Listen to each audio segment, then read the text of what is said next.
हाँ भाई राहुल मिहिर बताओ। हाँ सर वो कैसे एक्चुअली तीनों सौ लास्ट वाला बता दीजिए। क्या पूछा राहुल आपको? एक्चुअली सर मैं एंकलेव बैच 1 से हूँ सर, तो मैं कुछ डाउट था सर, आपसे बात करनी थी। अर्जुना बैच में? नहीं नहीं सर, एक्लेव में सर। अच्छा एकलव्य वन में हो, पूछो।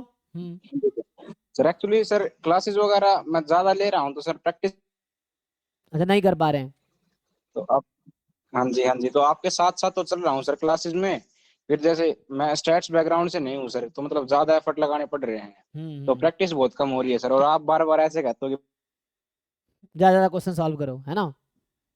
हाँ जी सर। और मेरे को सर मतलब बहुत टाइम लगा, 8-10 घंटे से ज्यादा पढ़ रहा हूँ, लेकिन सर प्रैक्टिस का टाइम मिलता ही नहीं है सर।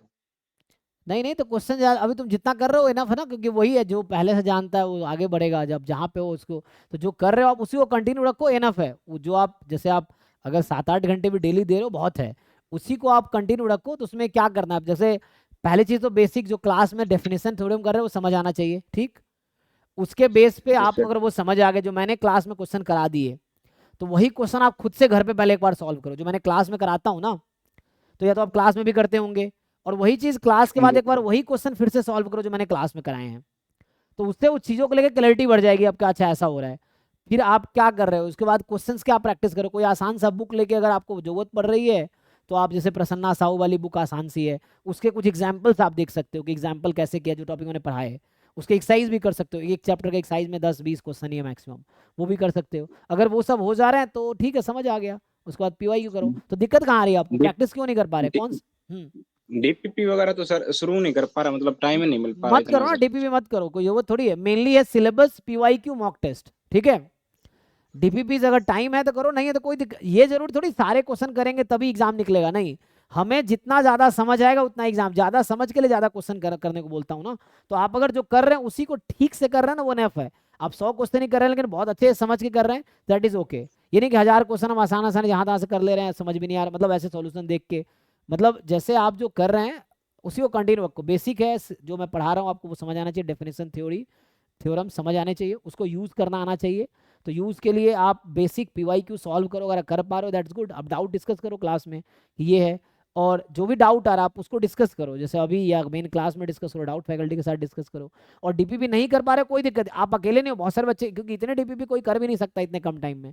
तो प्रायोरिटी क्या है, प्रायोरिटी सिलेबस एंड पीवाईक्यू, ये प्रायोरिटी है। इसी को सिलेबस को जितनी बार रिवाइज कर सकते हो रिवाइज करो, पीवाईक्यू जितनी बार सॉल्व कर सकते हो उतनी बार सॉल्व करो, फिर एंड में मॉक टेस्ट अभी चल रहा है उसको सॉल्व करो, सोल्यूशन नहीं मिल रहा है, डाउट हो रहा है। डीपीपीएस नहीं कर पा रहे हो छोड़ दो, करना जरूरी थोड़ी है डीपीपीएस कि डीपीपी करेंगे तभी एग्जाम निकलेगा, ऐसा जरूरी नहीं है। आपसे अगर पीवाईक्यू सॉल्व होने लगे तो मतलब आपको टॉपिक समझ आने लगा। अब मैंने आपको अपना लेवल इंक्रीज करना, एक्यूरेसी इंक्रीज करना, है ना, जी ये चीज सर। समझनी, टाइम मैनेजमेंट ये थोड़ा इंपॉर्टेंट है कि कम टाइम में कैसे सॉल्व होगा क्वेश्चन। क्वेश्चन सॉल्व हो रहा है तो गलती ना हो, एक्यूरेट आंसर, करेक्ट आंसर निकले, ये इंपॉर्टेंट, सिली मिस्टेक्स ना हो, जैसे क्लास में भी कई बार करता हूँ। तो आपको वो समझना है कि वैसे ना होने चाहिए।